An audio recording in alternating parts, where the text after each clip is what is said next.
ठीक है, okay okay okay. 52 है, patient had RTA and fracture of ilium and sacrum, likely gait damage. अच्छा, जो आपकी आप क्रॉस सेक्शन में वो देखोगे फ्रंट, तो होते नहीं इलियम और इसके उसमें रेक्टम पड़ा होता है, थोड़ा सा लोअर रेक्टम जो ना उसमें पड़ा होता है, तो इसलिए आपका ना अब ये दूसरा से क्लिवेटरिन आई का भी आता है वो प्यूबिक सिस वाला, और सैक्रम का भी आता है, तो आपने ये लाजमी याद रखना है। बोन वो कौन सी कह रहे हैं, इलियम और सैक्रम कह रहे हैं, तो आप रेक्टम लगाना है, ठीक है, rectum. 53, a boxer got blow and mandible fracture just before the mandibular foramen will cause loss of sensation of over lower teeth। ये mandibular foramen आप देखोगे छोटा सा, बिल्कुल जहाँ पे चिन्ह होती है ना, तो छोटा सा ये एक foramen पड़ा होता है, और इसके अंदर से वही आपके inferior alveolar जो है mandibular की ब्रांच है, inferior alveolar nerve trigeminal देती है, mandibular ब्रांच देती है, वो आपकी inferior alveolar ब्रांच देती है, ठीक है, जो कि आपकी ये लोअर टीथ को सप्लाई कर रही होती है, तो वो आपकी ये होती है loss of sensation of lower teeth. 54 है, पेशेंट प्रेजेंट विद, अच्छा वो फोरामेन से गुजरती है तो वो मैंडिबुलर फोरामेन है। 54 patient present with chest pain symptom reverse with streptokinase after myocardial injury, but biochemical change will be seen in hypoxia. इतना बड़ा सिनेरियो, लेकिन उन्होंने हाइपोक्सिया पूछा। अब आप ये देखो कि हाइपोक्सिया अगर ऑक्सीजन एडिक्वेट है तो एरोबिक ग्लाइकोलाइसिस हो रही होती है, जिसमें आपके 36 एटीपीज बन रहे होते हैं। अगर आपको ऑक्सीजन नहीं है तो एनएरोबिक ग्लाइकोलाइसिस स्टार्ट हो जाती है, जिसमें 2 पायरुवेट बनते हैं और फिर लैक्टिक एसिड बन जाता है। इस तरह हमने पीछे पढ़ा था एस्पिरिन वगैरह का, जब हाइपर का एक्सचेंज, जब भी आपका हाइपोक्सिया होता है ना, तो भी आपका लैक्टिक जो है ना बिल्डअप हो रहा होता है, क्यों, वही एनएरोबिक ग्लाइकोलाइसिस की वजह से, ठीक है। 55 है the cutaneous branch of cervical plexus. अच्छा, ये सर्वाइकल प्लेक्सिस के जो कुटेनियस ब्रांच जारी होती हैं वो चार जाती हैं, लेसर ऑक्सीपिटल जाती है, ग्रेटर ऑरिकुलर जाती है, सुप्रा जाती है, और एक ट्रांसवर्स सर्वाइकल जाती है, ठीक है। ये चारों लिखे हैं आप इधर अपनी बुक में। सर्वाइकल प्लेक्सिस से चार जो हैं कुटेनियस ब्रांच जाती हैं, लेसर ऑक्सीपिटल, ग्रेटर ऑरिकुलर, सुप्रा ट्रांसफर सर्वाइकल, ठीक है। इधर ऑप्शन में उन्होंने जो दिए हैं वो सी वाले में दोनों दिए हैं, greater auricular and lesser occipital. 56 है, a patient with sweat headache vomiting and neck stiffness raised ICP on lumbar puncture, there are CSF आप सब रेकमेंड है, हमने चूज कर लो मन करके। 57 है, drug given in 70 year old female with influenza. ये जो ओल्ड एज वाले पेशेंट होते हैं ना, इनमें आप एज जो है ना फ्लू इन्फ्लुएंजा के लिए भी आपने वो दे देना एंटीवायरल्स, ठीक है। इधर ये साइक्लोवीर चूज की हुई है, लेकिन इसका वीर इतना कॉमन नहीं देते आप, ओसेल्टा वीर एक एमसीक्यू आता है ओसेल्टा का, ठीक है, वो चूज कर लेना है, और इधर आपने साइक्लोवीर चूज करना है इन्फ्लुएंजा के लिए। 58 है, niacin deficiency cause which of the following niacin की डेफिशिएंसी जी, तेज। सॉरी, अच्छा जो आपका है नाइसिन से प्लेग्रा होता है, प्लेग्रा में 3Ds होता है, उसमें जो डिमेंशिया है वो आपका सीनस होता है। 59 है, test sensitive to asthma ratio, जो है आपकी ऑब्स्ट्रक्टिव डिस्ट्रिक्ट जो आपका एस्थमा के लेवल का टेस्ट करते हैं वो ये रेशियो ही देखते हैं, लेस देन 65 लेस देन 75 कोई भी ऑप्शन आता है, तो FEV1 इज बाय FVC जो है ये डिक्रीज होती है। 60 a group of mice was injection of plastic hydrocarbon was given, ये same MC initiator memory produce करते हैं। सबसे पहले वो परमानेंट डीएनए डैमेज करते हैं, फिर वो उसकी मेमोरी डैमेज्ड डीएनए की मेमोरी प्रोड्यूस करते हैं, फिर आपका प्रमोटर आता है और वो जो डैमेज्ड सेल है उसकी ही प्रोलिफरेशन स्टार्ट करवा देते हैं। एक्सप्लेनेशन में लिखा हुआ है, initiators all initiating chemical carcinogens are highly reactive electrophiles, ठीक है। Their targets are DNA RNA and protein, they cause permanent DNA damage and are rapid irreversible and has memory. promoters they don't have direct effect on DNA and cause clonal proliferation of already initiated cells, they are reversible, ठीक है। ये जो proliferation इसको ये reversible है, DNA damage जो है वो इरिवर्सिबल है। 61 में जो the following is positive agent of C A cervix का आपका जो है ना वो आपको पता है HPV करवा रहा होता है, ह्यूमन पेपर वायरस, तो वो आपको 16 और 18 करवा रहा होता है, ठीक है, दोनों करवाते हैं, लेकिन 16 को आपने चूज करना है, अगर 18 प्रेजेंट को चूज करना है, 16 और 18, इधर तो चलो दिया ही नहीं हुआ।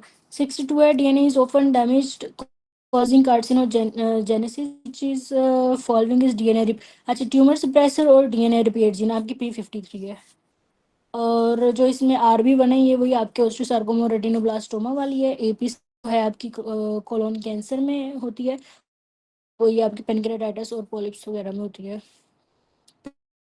सी है पेनक्रियाज। 63 या 4 month old child present with 70% of body weight, fatty liver, abdominal edema, depigmentation.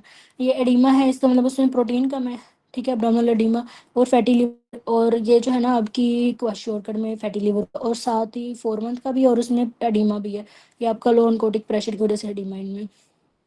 64 है raised IG level in which hyper sensitivity, ये टाइप ए में है, आपका आईजी लेवल ज़्यादा होता है क्योंकि ये मास्ट सेल से बाइंड करता है, वो फिर आपकी हिस्टामिन वही सारा वो HSR1 होता है आपका, तो उसमें आईजी ज़्यादा होता है। 60 reaction histamine release mast cells, mast cell से ही जो है ना आपकी वो डिग्रेनुलेशन होती है उसकी, और वो हिस्टामिन रिलीज कर देता है।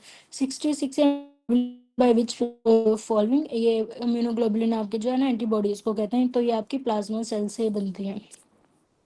अच्छा मैंने तो ना वो, अच्छा ये इस तरह से वाइट ब्लड सेल्स होते हैं, वो आगे लिम्फोसाइट, लिम्फोसाइट टी सेल्स में होते हैं, तो जो प्लाज्मा सेल बनाते हैं, प्लाज्मा आगे एंटीबॉडीज बना देता है, ठीक है।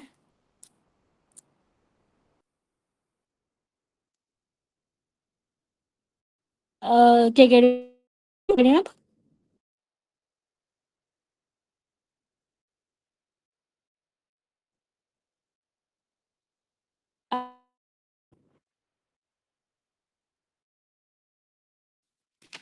अच्छा मुझे समझ, क्वेश्चन मुझे एडिमा वर्ड नहीं समझ आया, क्वेश्चन टाइप, इसलिए जो है ना मेरी आवाज डिस्टॉर्टेड होती है इनकी रिकॉर्डिंग में।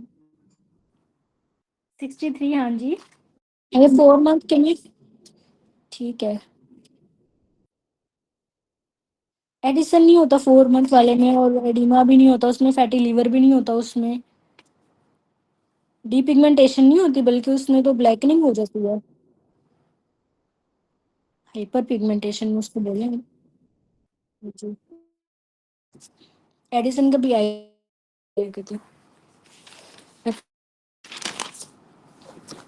अच्छा ये आप लोगों ने, अच्छा ये देख लिया ना, जो आपके हाइपर, हाँ हाइपर होती है ना, हाइपो डी पिगमेंटेशन होती है। अच्छा एंटीबॉडीज जो आपके वो प्लाज्मा बनती है। क्वेश्चन है in transverse cut section which visible at T11 but visible at T12 behind the stomach. अच्छा ये जो ना वो ट्रांसवर्स कट लिया हुआ है, तो उसमें स्प्लीन जो है ना लेफ्ट अपर क्वाड्रेंट में पड़ी होती है, ठीक है।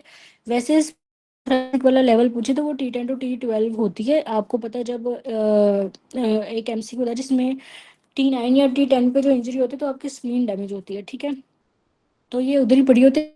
ट्रांसफर सेक्शन आप लेंगे, तो क्योंकि ऊपर क्वाड्रेंट ऑफ एब्डोमेन में पड़ी होती है, तो ये T12 पे ना आपके बिहाइंड विजिबल होती है, ठीक है। इसकी वो लिख लो, आपके left upper quadrant of abdomen में प्रेजेंट होती है। अच्छा नो ऑप्शन एरियाज, इसका भी फिर आप यहाँ पे सीक्वेंस लिख लो ताकि आपको याद रहे। T12 के लेवल लेवल पे tail of pancreas is greater than spleen, ठीक है। 68 है most abundant cell in grey matter of CNS protoplasmic astrocyte, अब इसका वही वो GP,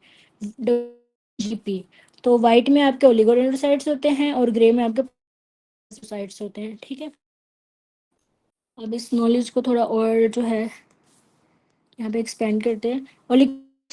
Astrocytes are both glial cells. Most numerous glial overall is astrocyte. Most numerous glial cells is oligodendrocytes. Most site in white matter। अच्छा अगर most numerous वो glial cell पूछे ना तो आपने ओलिगो लगाना है, अगर वो स्पेसिफाई कर दें कि एस्ट्रोसाइट, तो फिर आपने वाइट में भी है जो है ना फाइब्रस एस्ट्रोसाइट्स लगाने हैं। और most numerous astrocyte in grey जो है वो आपके प्रोटोप्लाज्म के होते हैं।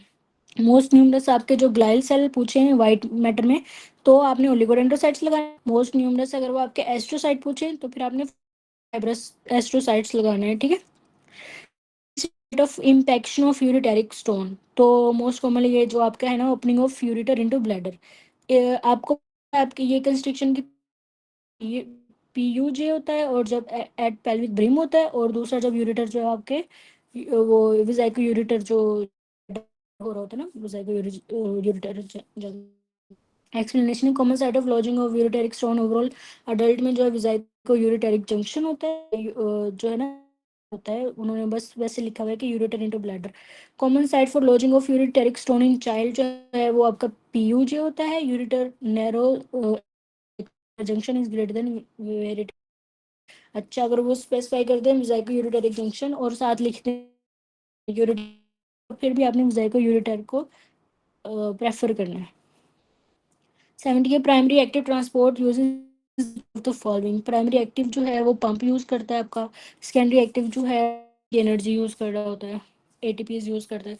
तो प्राइमरी एक्टिव ट्रांसपोर्ट जो आपका पंप यूज़ करता है। 71 है child present with protein urea which is responsive cause of oedema is low plasma oncotic pressure. ठीक है, प्रोटीन यूरिया है, ये आपके जो है ना वही नेफ्रोटिक वगैरह कि वो होते हैं, तो वो लो आपका ना उनकोटिक प्रेशर की वजह से होती है। प्रोटीन यूरिया, यूरिन में प्रोटीन ज़्यादा जाता है, इसका मतलब बॉडी में कम होता है, उसकी वजह से ये एडीमा होता है आपको। और स्टीरॉयड का वो रिस्पॉन्स कर होता है, ये आपका जो है ना वो बच्चों में जो होता है क्या होता है वो मेम्ब्रेनो प्रोलिफरेटिव, जो बच्चों minimal change disease, sorry minimal change disease का है ये सिनेरियो। ठीक है, प्रोटीन से आपके हमेशा जो है ना लो प्लाज्मा ऑनकोटिक प्रेशर होता है, लो प्लाज्मा ऑनकोटिक प्रेशर की वजह से एडीमा होता है बच्चों में, और वो आपका मिनिमल चेंज डिजीज रिस्पॉन्ड करती है। आई होप किसी ने मुझे करेक्ट किया हो तो मैंने यस मिनिमल किया। Very good doctor Masooma. अच्छा, 72 है patient presents with sweat pain in the ankle and develops एकाइमोसिस on the second day, he can stand on his toes but it's painful. अच्छा, जब ही कैन स्टैंड लेकिन वो painful होता है, ठीक है, वो टेंडन होता है, वो बिल्कुल भी नहीं खड़ा हो सकता, फिर आपका एक्लीज टेंडन जो रप्चर होता है। ठीक है, लिखा हुआ एक्सप्लेनेशन में एबल रप्चर, कांट वाले में एक्लीज रप्चर।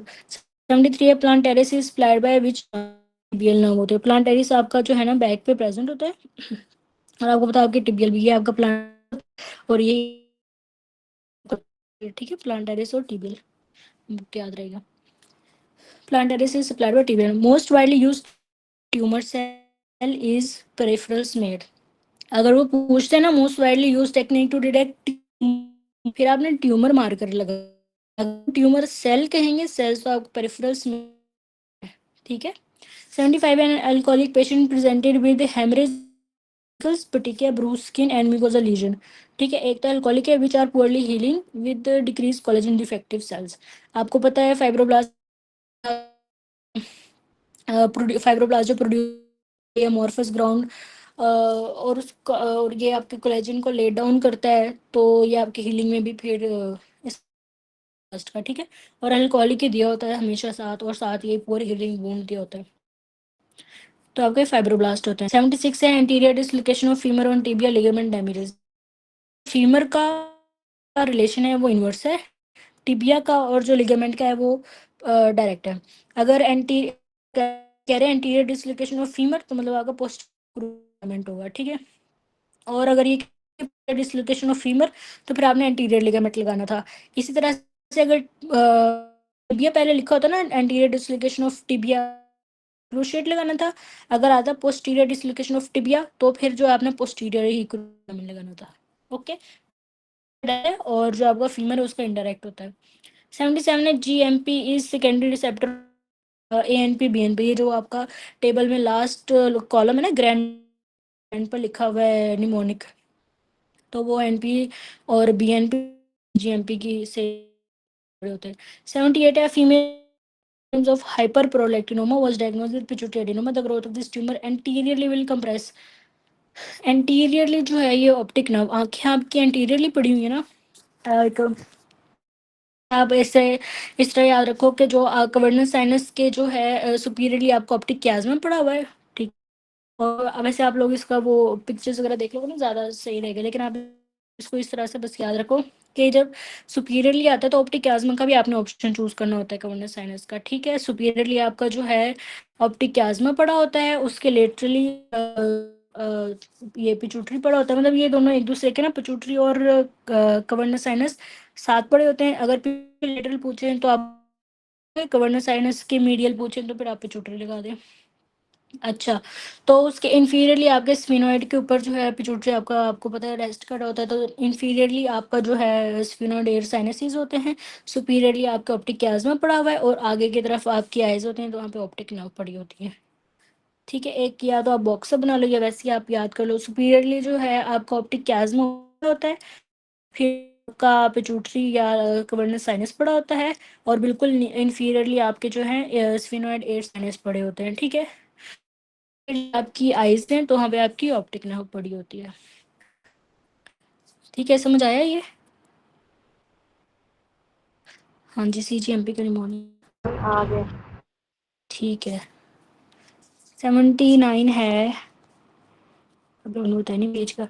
अच्छा, infection he developed bladder cancer, which carcinogen causes bladder cancer।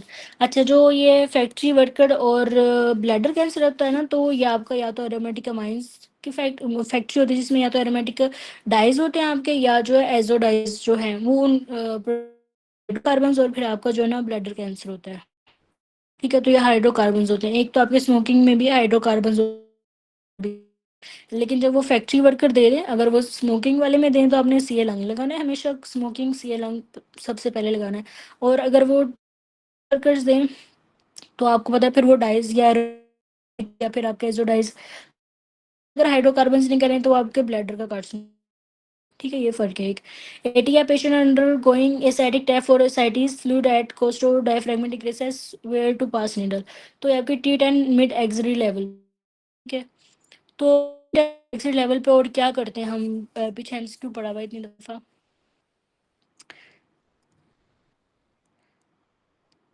हाँ, ये वाली सर जो बताते हैं SCH। ठीक है, मुझे बताएं T10 मिड एक्सिलरी साइड पे। Labour biopsy. Labour biopsy.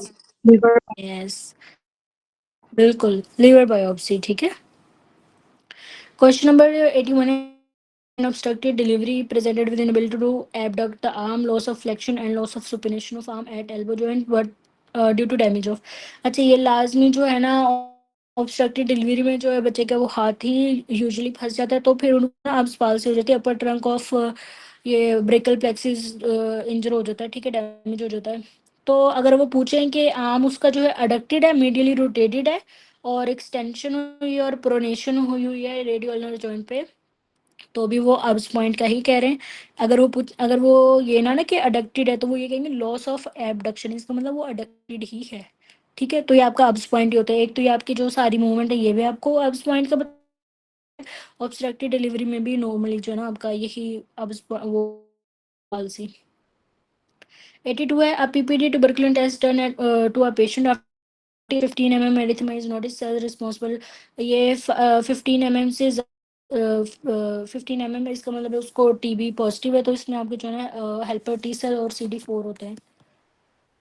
अच्छा, जो ये रिएक्शन करवा रहे होते हैं ना, उसमें आपके हेल्पर टी सेल और CD4 सेल्स होते हैं, मैक्रो एंड मैक्रोफेजेस।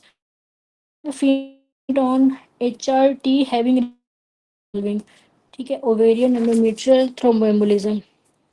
वैसे तो ये सारे होते हैं, पर इनके ना डिफरेंट डिफरेंट पॉइंट्स। तो इस उन्होंने दिया हुआ है, अच्छा सिर्फ दिया हुआ है HRT पे। अगर वो लो डोज एस्ट्रोजन पे हैं तो आपका हिपैटिक एडिनोमा करवा सकते हैं। ठीक है, ये हम लोगों ने पढ़ा था कि अगर आपकी एक्यूट लिवर डिजीज चल रही है तो उसमें एब्सोल्यूट कॉन्ट्राइंडिकेशन आपकी जो है ना OCPs होती हैं। ठीक है, आप OCP नहीं देते हो उसमें। तो लो डोज एस्ट्रोजन बेस तो आप बिल्कुल भी नहीं देते हो, क्योंकि वो आपका हिपैटिक एडिनोमा करवा देती हैं। ठीक है, और हाई जो हैं और प्रोलॉन्ग टाइम के लिए लो तो आपका एंडोमेट्रियल कार्सिनोमा करवा देती हैं।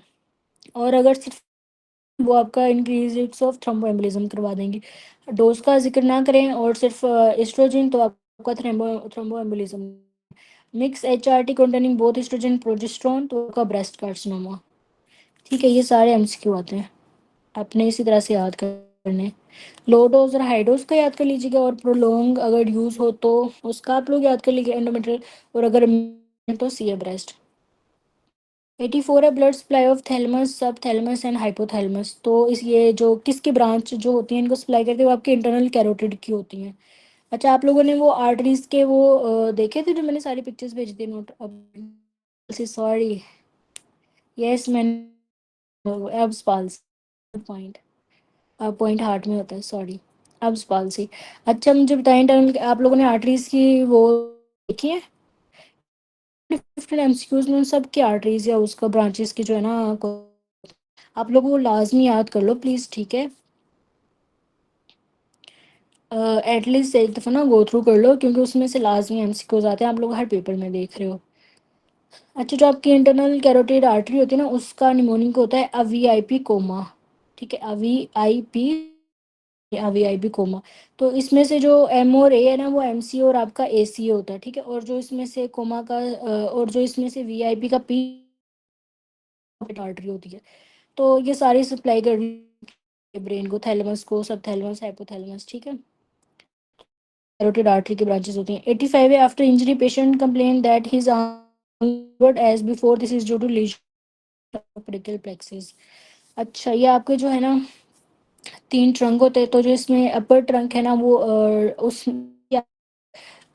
मुझे लगता नहीं वैसे किसी को याद होंगे। अपर ऊपर होता है, फिर एक मिडल होता है, और एक वो रामू टेलर वाले में जो वो, तो ऊपर वाले में आपकी डोर्सल स्कैपुलर होती है, सुप्रा स्कैपुलर होती है, होती है। ठीक है, तो उसमें जो रोम्बोइड्स और आपके इंफ्रा इंफ्रा इंफ्रा और सुप्रा स्पाइनेटस होते हैं ना, और नर्व सप्लाई उन कैन दिस पार्ट।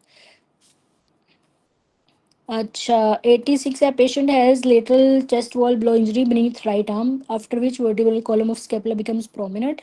ठीक है, and move posteriorly which now is close relation is damage. तो ये आपकी वही स्टेटस इंटीरियर, ये मैंने आपको अभी बताया कि वो आगे की तरफ मूव, उसका फंक्शन होता है उसको आगे मूव करवाना अराउंड थोरैक्स। ठीक है, वो अपना फंक्शन नहीं करेगा तो वो स्कैपुला बिकम प्रोस्टीरियरली।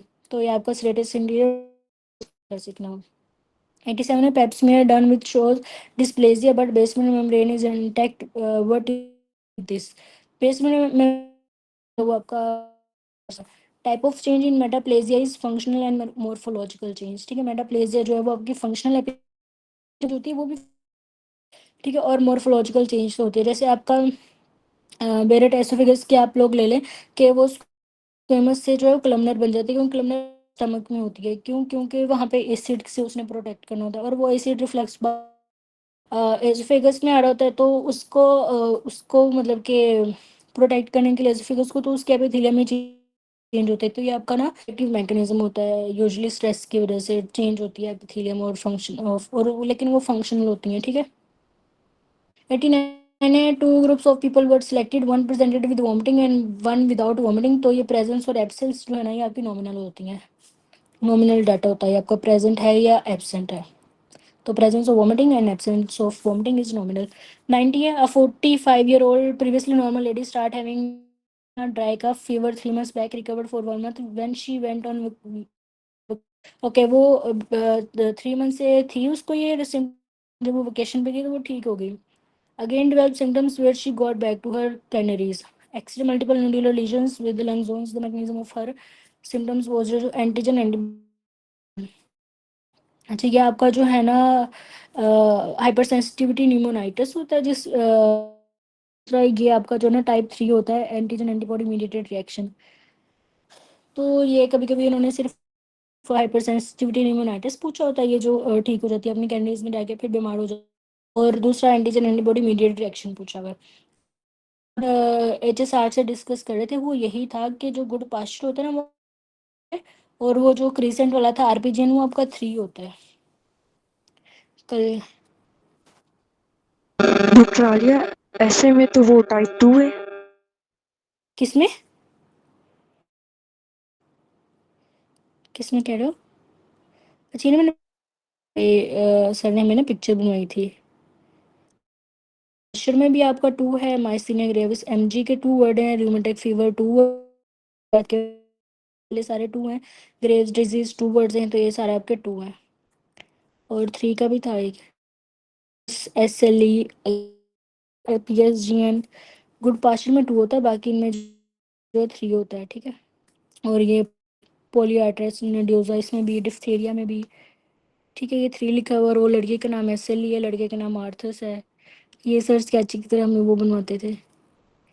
ठीक है, अच्छा, कोई क्या क्वेश्चन कर रहा था ऐसे? डॉक्टर आलिया, एसके में जो अभी सेकंड हमारा पेपर आएगा उसमें 133 क्वेश्चन है, जिसमें कल हम जो बात कर रहे थे ना वो उसमें हुआ है आरपी ग्लोमेरुलोनेफ्राइटिस। नहीं, उसमें 3 होता है, आरपीजी सिर्फ 2 होता है। अच्छा, वो देख लेंगे हम। ठीक है, उसका वो स्टेम देख लेंगे हम।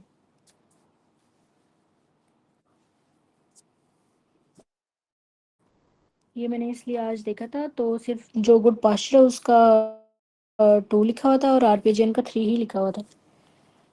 खैर ये आपका जो है परसेंसिटिविटी 91 है। हैप्पी इन्फेक्टिविटी, अच्छा इन्फेक्टिविटी का मतलब है कि अभी तक रेप हो रही है, तो HBE एंटीजन पॉजिटिव आएगा, एंटीबॉडी अभी नहीं बनी तो वो नेगेटिव आएंगे। ठीक है, ये सरफेस भी नहीं आएगा। रेप्लिकेशन जो है ना वो आपकी होती है कि इन्फेक्टिविटी हो रही है, रेप्लिकेशन हो रही है, तो HBEAG। ठीक है, तो 92 or 38 weeks pregnant woman visited her family and a remote area after which she developed jaundice suddenly. Which type of hepatitis is most likely prevalent in this pregnant woman? तो ये आपका हेपेटाइटिस ई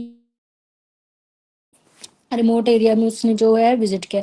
अच्छा, orofaecal root का जो sequence है वो hepatitis greater than hepatitis E. Most lethal hepatitis D, deadly से D, hepatitis D. Most common in pregnancy, हैपे जो है वो मोस्ट कॉमन है, वो प्रेगनेंसी में भी मोस्ट कॉमन है। लेकिन अगर वो कहेंगे लीथल कौन सा है और रिमोट एरिया का जिक्र करें तो हैप ई होगा आपका। ठीक है, ई। 93 non epinephrine synthesis require which enzyme. तो ये कोई मतलब कि अगर किसी ने ये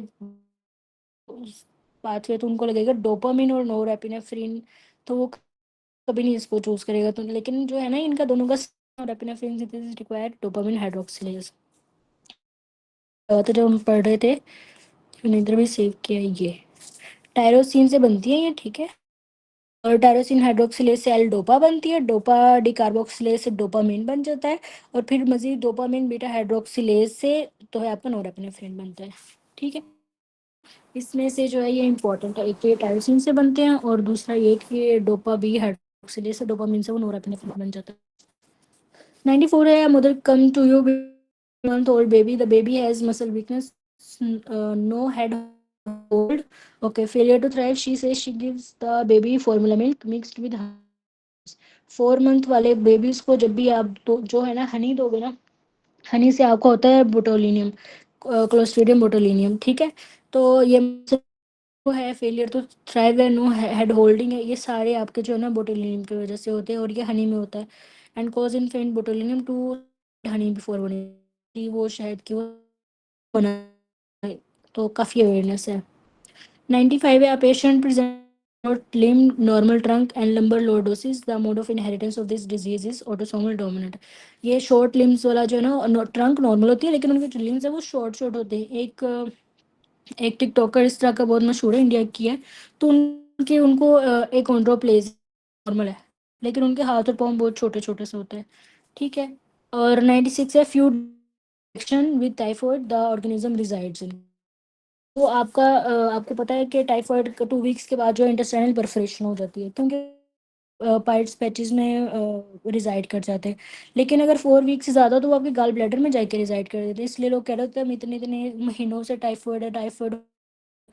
तो ठीक है, अदरवाइज वो कंटिन्यूस इन्फेक्शन उसका रहे ना 2 वीक से ज़्यादा, तो उसकी वो साइड इफेक्ट्स आना स्टार्ट हो जाते हैं, कॉम्प्लिकेशंस जो होती हैं उसकी।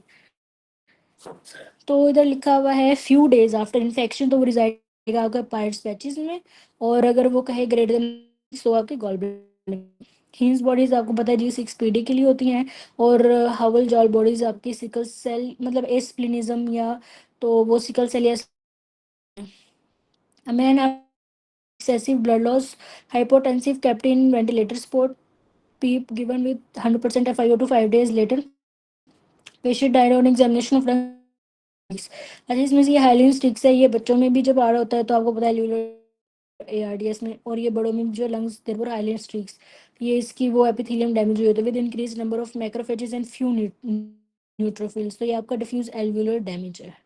ठीक है, हाइलिन जो है वहाँ पे आपको प्रेजेंट होता है, हाइलिन वो एल्वुलाई में आपका, अब इसका मुझे सेल भूल गया किससे प्रोड्यूस होता है। खैर, hyaline sticks with increase number of macrophages and few neutrophils, तो ये आप alveolar hyaline sticks fuse alveolar damage.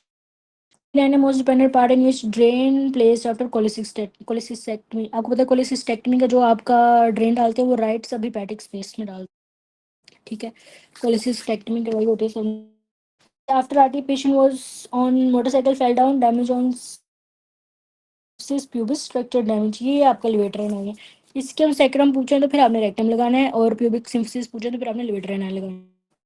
अच्छा 101 है। अच्छा डॉक्टर मुनीब यहाँ से कट करके प्लीज़ दोबारा स्टार्ट कीजिएगा। ओके, आपका क्वेश्चन नंबर 101 है, आर्टरी अकम्पनिंग कब स्टैंडिंग लगाना एंड है? रेक्टम का ऑप्शन कब चूज करना है? जब आपके ये इसकम 100 और बन। सैक्रम डैमेज हो। ओके। बोन, हाँ, और प्यूबिक, फिर आपने ये करना लिटरन है। 101 है, artery accompanying lymph node along descending and sigmoid colon. आपको पता है आपके ऐसे में होती है, फिर वो ट्रांसफर्स आईएमए, उसके बाद आपका आईएमए स्टार्ट हो जाते हैं, तो आपकी जो है ना सिग्मोइड कोलन तक फिर आपके आईएमए सप्लाई कर रही होती है। Substance having more properties than inulin. तो इन्यूलिन को, अच्छा जो भी हम लोग इन्यूलिन या ऐसे कोई अगर सब्सटेंस हम ले मेजर करने के लिए जीएफआर, तो उसको जो है ना अब्जॉर्ब होना चाहिए, ना स्क्रेट होना चाहिए, और उस इनफिल्ट्रेशन जो है मैक्सिमम होनी चाहिए, और वो ऐसे ही ना स्क्रीट हो ना अब्जॉर्ब हो, और वो जो है बाहर आपको मिल जाए यूरिन में। तो फिर उसको मेजर करते हैं, तो फिर वो आपका जो है ना जीएफआर मेजर इस तरह कर सकते हैं। अगर वो एक्सक्रीट होगा और अब्जॉर्ब होगा, तो फिर वो मेजर नहीं उससे प्रॉपरली, ठीक है। तो इसका ये फीचर होना चाहिए, उसकी इंक्रीज फिशन होनी चाहिए, और उसका नेट स्क्रीशन जो है,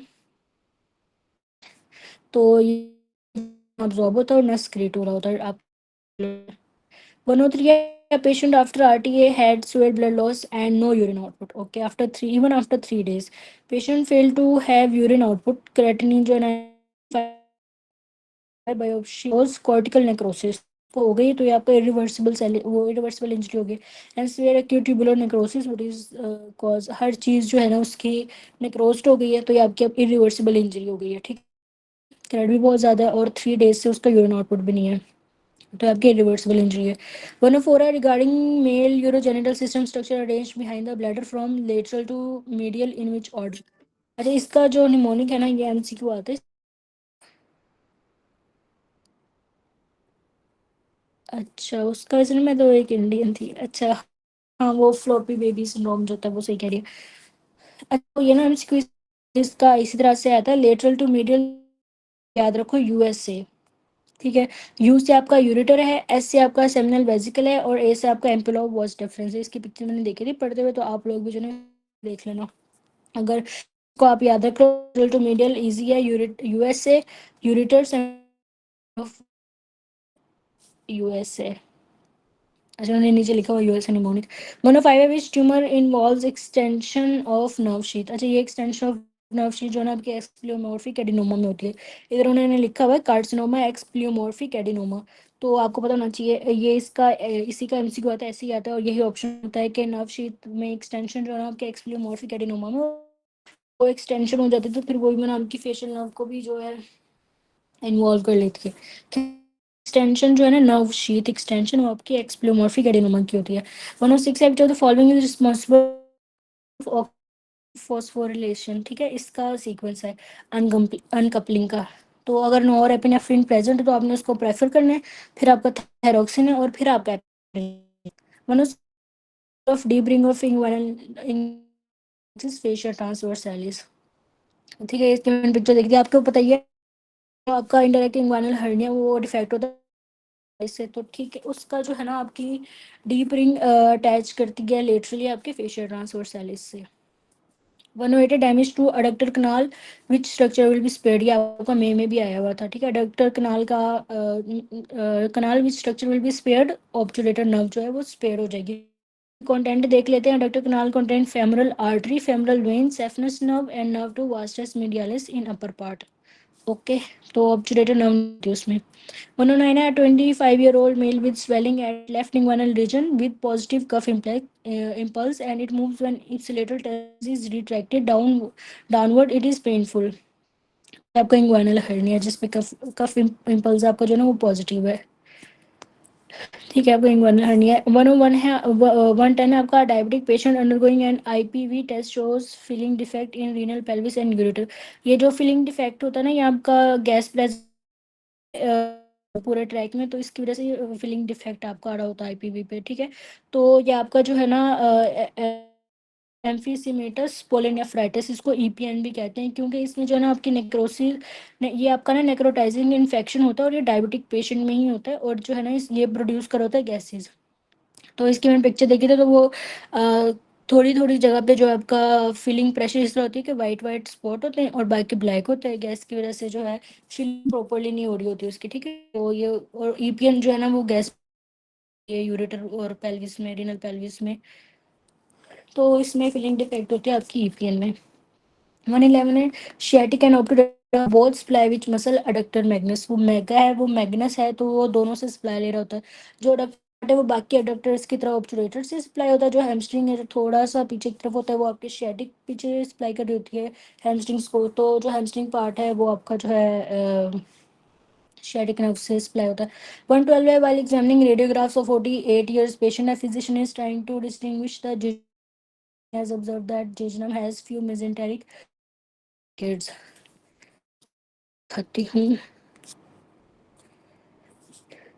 ये देखिए jejunum में बिल्कुल थोड़ी सी ये आपके आर्टीरियल आर्केड्स हैं और इलियम होती हैं, ठीक है। ये भी इनका ये jejunum और इलियम का डिफरेंस तो करते ही हैं, तो ये भी इसका एक डिफरेंस है। 113 है year old man with gastric ulcer complains of pain in his stomach, okay perforated वो है ulcer. It is observe that pain comes serotonal irritation content which of the following nerve contains sensory nerve fibers that conveys this sharp stabbing pain। तो lower intercostal nerves, अच्छा ये इन्होंने इस दफ़ा explain किया हुआ इसको, वरना ये पहले जो है बहुत ज़्यादा उनको टैग कर करके क्वेश्चन कर रहे होते थे। जब आपका जो आपके ये गैस्ट्रिक अल्सर्स की पेन होती है ना उसको आपकी ग्रेटर स्प्लैन क्लिनिक ही लेके जा होती है, लेकिन अगर वो पेरिटोनियम कर रहा है ना लोअर इंटरकोस्टल नर्व्स ले, ठीक है। तो आपका जो गैस्ट्रिक पेन है वो ग्रेटर स्प्लैनिक नर्व से जा रहा होता है और जो पेरिटोनियल की गैस्ट्रिक पेन लोअर लीडिंग, अच्छा peritoneal irritation leading to gastric pain आपके लोअर जा रही होती है। 14 patient came pain heartburn on gastric pain and heartburn on endoscopy, perforation of first part of duodenum was seen, which artery is eroded। तो first part of duodenum में ही आपकी गैस्ट्रोड्यूडेनल artery जो है वो सप्लाई कर रही होती है। तो जो है वो आपके इन्वॉल्व होती है इसमें ड्यूडेनल अल्सर में, ठीक है। Most common location of duodenal ulcer, जो मोस्ट कॉमन लोकेशन है वो आपकी फर्स्ट पार्ट ऑफ ड्यूडेनम होती है, पर पोस्टीरियर वाल जो है वो आप गैस्ट्रोड्यूडेनल आर्टरी होती है। Most common location of gastric ulcer जो है वो इंसिजरा एंगुलरिस और लेसर कर्वेचर होती है जो गैस्ट्रिक की है। और परफोरेशन ऑफ लेसर कर्वेचर जो है वो आपकी लेफ्ट गैस्ट्रिक आर्टरी होती है और पोस्टीरियर वॉल अगर कहें तो फिर आपकी स्प्लिनिक आर्टरी होती है। 115 a patient has been taking glucocorticoids, which line will decrease in this patient। Glucocorticoids ले रहा है मतलब कॉर्टिसोल ले रहा है, मतलब कॉर्टिसोल इंक्रीज होगा ना, ग्लूकोकॉर्टिकॉइड होता है, तो उसमें आपके जो हैं डिक्रीज लिम्फोसाइट्स होंगे। नीचे इन्होंने एक्सप्लेनेशन दी हुई है, लिम्फोपीनिया डिक्रीज लिम्फोसाइट्स होते हैं, डिक्रीज आपका जो है इजोनोफिलिया होता है, कॉर्टिसोल और जो इंक्रीज होता है वो आपका न्यूट्रोफिल होता है। जो कॉर्टिसोल होता है ना वो आपकी ना इम्यून मॉड्यूल आपके इम्यून सिस्टम को चेंज कर रहा होता है और वो जो है स्टिमुलेट कर रहा होता है बोन मेरे को न्यूट्रोफिल प्रोड्यूस करने के लिए, और बाकी जो है वो इजोनोफिल और उसको स्प्रेस कर रहा होता है लिम्फोसाइट्स को, ठीक है। तो जो एडिसन है उसमें फिर सेल्स किस तरह से होंगे मुझे बता दें। सेकंड बार बार यूएस से जाता है। न्यूट्रोपीनिया होगा उसमें। हाँ देखिए ना, इसमें कॉर्टिसोल ज़्यादा हो रहा है, उसमें कॉर्टिसोल है नहीं, उसमें एड्रिनल आपकी इंसुफिशियंसी होती है, ठीक है। तो उसका बिल्कुल ऑपोजिट ट्रेंड होगा, कॉर्टिसोल उसमें है, इसमें बहुत ज़्यादा है, ठीक है। तो इसमें आपका न्यूट्रोफिल ज़्यादा होगा। हाँ तो जो आपका एडिसन है उसमें न्यूट्रोफिल कम होंगे और बाकी दोनों ज़्यादा होंगे, लिम्फोपीनिया और इजोनोफिलिया, ठीक है। हाँ जी बिल्कुल एग्जैक्ट ऑपोजिट होता है इसका, कुशिंग्स का और एडिसन का ना ऑपोजिट होते हैं, और जो कुशिंग होता है कॉर्टिसोल इंक्रीज तो वो न्यूट्रोफिलिया कराता है, बाकी डिक्रीज कराता है, ठीक है। इस तरह के लिए 116 है lady presented with history of some congenital family and underwent chorionic villus sampling, on chorionic villus sampling AFP is low, what is the most likely diagnosis Down syndrome. अच्छा एएफपी डिक्रीज आपका डाउन सिंड्रोम में होता है और increase किस में होता है, increase Down AFP increase live हाँ जी में हेपेटाइटिस में HCC एचसीसी में भी होता है, एनटीडी इजिनोपीनिया होता है ना, लिम्फोपीनिया और इजिनोपीनिया को कॉर्टिसोल सप्रेस कर रहा होता है, सिर्फ वो जो है न्यूट्रोफिल की ओवर प्रोडक्शन करवा रहा होता है, ये इम्यून मॉड्यूलेशन कराई होती है कॉर्टिसोल ने, ठीक है। तो एंटीडी में ना, अच्छा इसका ना बड़ा अच्छा सा एक टेबल था हम लोग ये, ठीक है, ये मेरे सर ने भी वैसे अलग से भी ड्रॉ करवाया था और ये हम लोगों को भेज दूंगी। अच्छा, ये इन्होंने जो है ना 21 18 13 वो लिखी हुई है। 21 में जो है आपका ट्राइसोमी 21 में BSCG भी इंक्रीज होता है आपका, और AFP डिक्रीज होता है, HCG इंक्रीज होता है। ये मैं आपको भेज दूंगी, एक दफ़ा पढ़ लेना आप लोग, ठीक है। इसमें AFP और HCG जो है वो इम्पोर्टेंट होते हैं। और प्रेशर में कुछ पूछना है, माइक ऑफ कर ले। अच्छा, नेक्स्ट क्वेश्चन है, male child presented with small eyes and retinal dysplasia, what is most likely diagnosis. जब मैंने आपको इन ट्राइसोमीज में से एडवर्ड और पटाउ का आपको पता है बिल्कुल सेम सेम ही वो होते हैं, लेकिन जो एक डिफरेंस उनके ना जो है सेम हो रही होती है, ये माइक्रोनकेफली और पॉलीडेक्टिली, क्लेफ्ट लिप और बॉटम फीट, ठीक है। तो जो आपका पटाउ है ना उसके अंदर थैल्मिया, तो वो उसमें वो स्मॉल आइज होती हैं और रेटिनल डिस्प्लेसिया तो आपके पटाउ में होती है वो, और 47XY13 वो मेल होता है, और उसका जो है क्रोमोसोम नंबर 13 होता है। In autosomal dominant through is transfer through both male and female, ठीक है। जो भी अफेक्टेड होगा ना वो से transfer, mitochondrial through maternal, mitochondrial जो है ना वो आपकी मैटरनल डीएस होती है, एम से माइटोकॉन्ड्रियल, एम से मैटरनल डीएनए, डीएनए याद रखना आपने। 120 in case of mitochondrial disease, तो डीएनए इन्वॉल्व, माइटोकॉन्ड्रियल डीएनए। आपको पता है जो आपका माइटोकॉन्ड्रिया वो सेल्फ रेप्लिकेटिव हो, तो उसके अंदर अपना न्यूक्लियस होता है, तो अपना डीएनए होता है उसका, तो वो single DNA. 21 a patient presented with thrombocytopenia, eczema and neck infections.